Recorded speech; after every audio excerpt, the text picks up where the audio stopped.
terceira reportagem da série Espaço Aéreo Brasileiro, você vai ver como são feitas as investigações dos acidentes. É a primeira vez que uma equipe de televisão mostra como é realizada a análise das caixas pretas. A reportagem é de Carla Lucena e Anaria Amaral.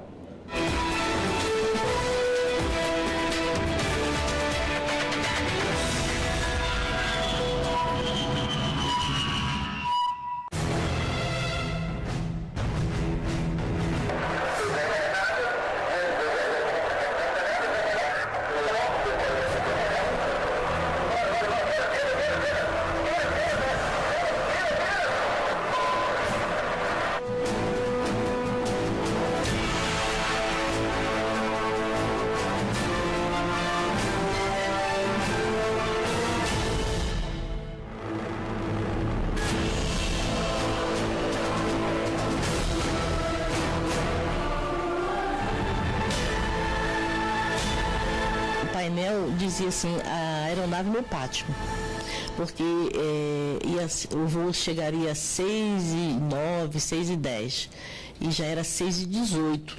Eu me lembro isso perfeitamente. E, ao mesmo tempo, quando falou que estava escrito lá que a aeronave estava no pátio, já pediam que nós procurássemos o balcão da companhia. A gente sentia que alguma coisa tinha acontecido.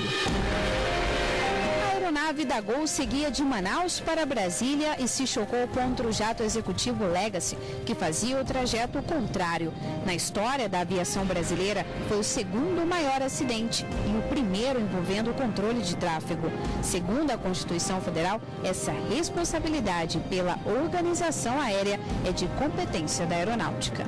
A questão judicial se processa da seguinte forma: a partir do laudo da aeronáutica, as famílias das vítimas estão legitimadas a acionar a justiça buscando o seu direito. Havendo indícios de crime, a competência é da Justiça Federal.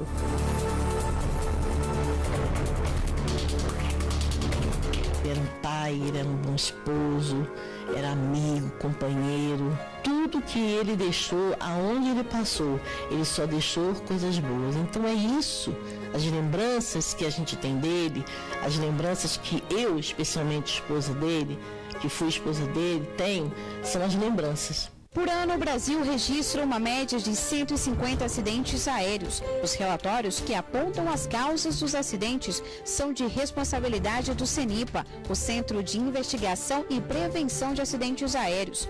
Eles servem de base para a investigação policial e para os processos que chegam à Justiça. O trabalho é dividido em 3 fases: coleta de dados e materiais, análise dos dados e as conclusões. São investigadas as falhas humanas, mecânicas ou de procedimentos. Nós estamos no laboratório de destroços do CENIPA. Aqui o ambiente está fazendo a reconstituição de um acidente que aconteceu em 1988 em São José dos Campos, em São Paulo. Coronel, com esse cenário, como é que se inicia a investigação? O investigador ele vai verificar se todas as partes da aeronave estão no local, ele vai verificar se os corpos estão na posição que deveriam estar, ele vai verificar as condições dos motores, se apresentam indícios de estar funcionando no impacto ou não. Ele vai verificar a posição dos controles da cabine de pilotagem, se eles indicam alguma ação do piloto, ação essa tomada previamente à ocorrência do acidente. A atenção dos investigadores também se volta para um pequeno equipamento, geralmente acoplado na cauda do avião e responsável pela gravação de dados e voz.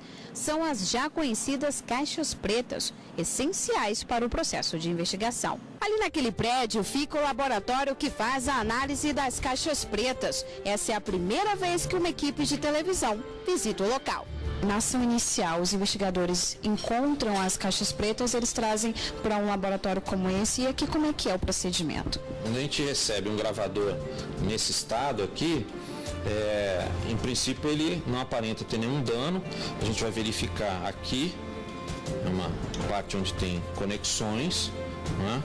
E nós vamos verificar a integridade dessas conexões para saber se a gente pode fazer a leitura a partir do gravador inteiro, do equipamento inteiro. Quando existe algum comprometimento nessa parte aqui, ou mesmo quando ele estiver mais danificado, nós vamos ter que sacar o módulo de memória e fazer a leitura a partir do módulo de memória. Então, o gravador, ele tem um chassi onde é processada a gravação, né? E essa gravação, ela é armazenada numa memória, que são chips de memória, ficam nesse módulo aqui, que é a parte protegida do gravador. Então, essa parte é que é feita para aguentar todo tipo de agressão, né, que pode acontecer num acidente. E quem responde pelas tragédias aéreas? Os desdobramentos serão inúmeros, dependendo de quem foi o responsável, qual vai ser a justiça afeta, houve crime, não houve crime, cada caso tem que ser analisado particularmente, inclusive se valendo para tanto do laudo da aeronáutica. O voo doméstico ele é regido pelo Código Brasileiro de Aeronáutica, o qual prevê, ele é de 1986, portanto, antes da Constituição Brasileira, antes do Código de Defesa do Consumidor.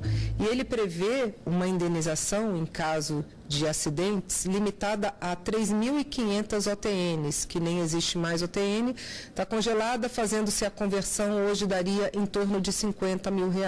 Ao passo que, em se tratando de voos internacionais, a indenização é correspondente a em torno, hoje, de R$380 mil por passageiro. O caso mais recente que chocou o mundo foi o acidente com a companhia aérea alemã que ia de Barcelona, na Espanha, para Düsseldorf, na Alemanha.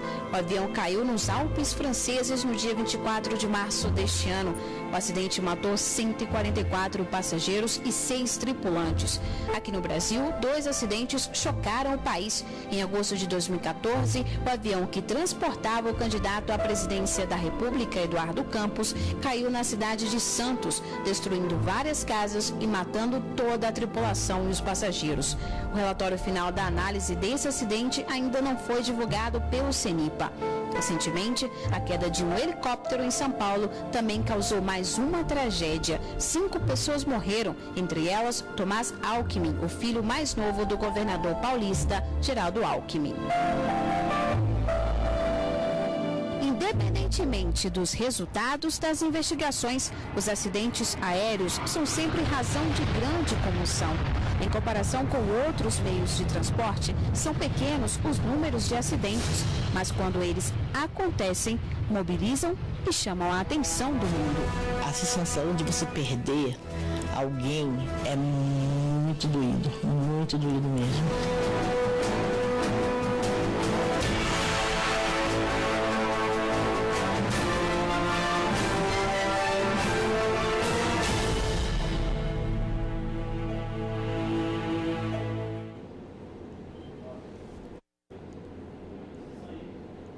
E amanhã você vai conhecer como é feito o controle do tráfego aéreo brasileiro e como é garantida a soberania nacional nas hipóteses de invasão. Vamos acompanhar uma interceptação de uma aeronave boliviana feita pela FAB.